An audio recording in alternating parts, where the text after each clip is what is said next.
Og det kan godt være, at han måske er 18 på papiret, men han er 4 år inde i hovedet.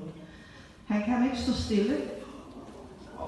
De taler til mig nu.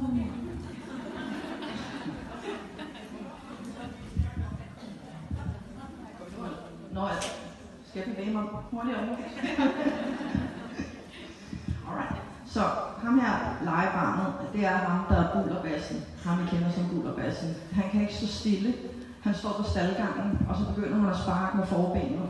Eller også ud, så løber han ned ad hånden på jer, ud til foldene.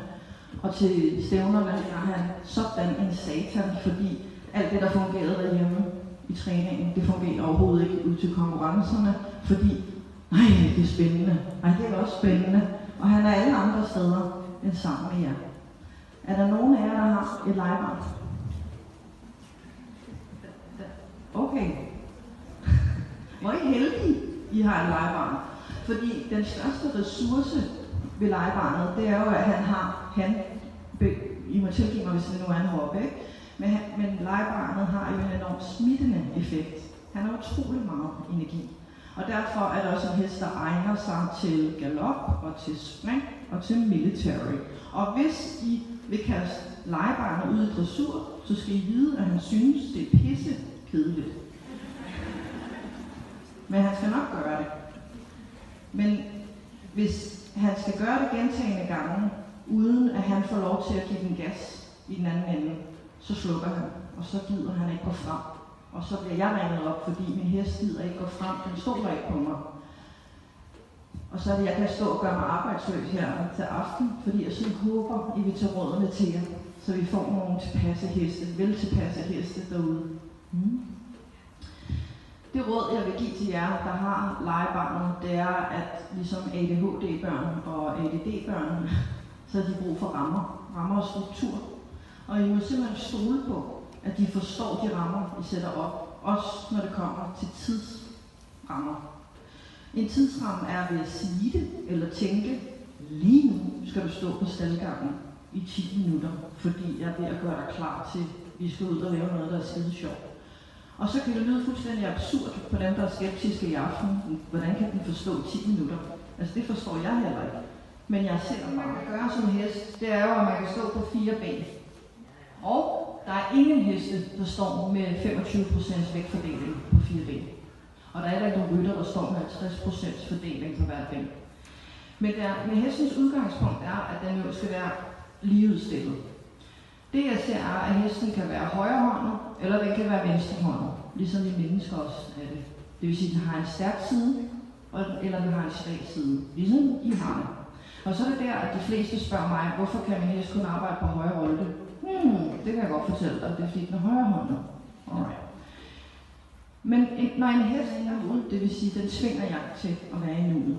Og så kan det godt være, at den gør det på en rigtig tarvelig måde, ved at når I tager mobiltelefonen op af lommen, eller tænker, hvad videre, om vi skal have krebinetter eller frikadeller til aftensmad, så kaster den sig ind i en busk. Og det er en måde at vise jer, hallo, er du vågen? Men det hesten heller ikke gør, det hesten gør, det er, at den bliver et spejl af jer. Apropos, den optager følelserne. Og den er ikke fordømmende. Den elsker bare, og den elsker at være sammen med jer og samarbejde med jer. Og på en eller anden måde er det jo det sødeste i hele verden, men det bliver også farligt, hvis ikke vi passer med ham, så er han pisse ligeglad med mig. Så på den måde møder lige. Jeg er jo ikke ligeglad med ham, men jeg står bare ikke og er forelsket i ham, for jeg kender ham ikke. Og så får han lidt en halvkold skulder.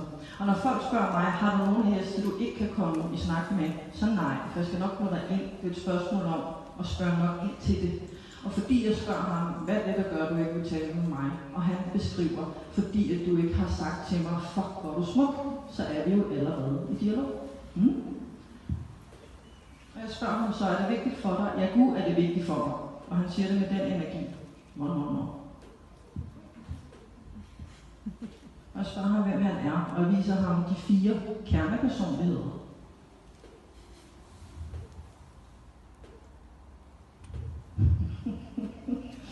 Han siger, har du ikke regnet den ud nu? Jeg er jo prinsen og kommende konge. Altså, og det er jo bare kvæg hans ego. Jeg spørger ham, jeg kan mærke, at han også har den sensitive side i sig, men den er han ikke meget for, fordi, og det her, det er, jeg skal sige det på en ordentlig måde, sensitivitet, det er for svage sjæle, altså, det er sådan noget, så det her vil han ikke rigtig vedkende sig.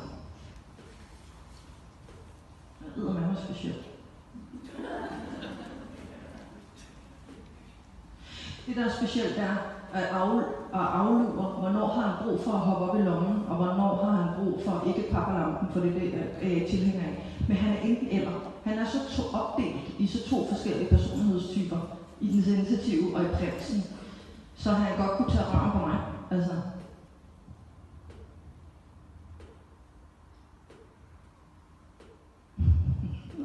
Og så siger han røven på, hvad mener du? Altså, nej, jeg vil ikke tage røven på dig. Okay.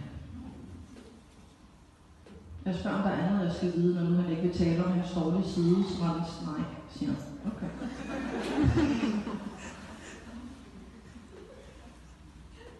Og det jeg spørger, det er, vil du tale om arbejde eller mine relationer? Ja, det hænger jo sammen, siger han. Okay.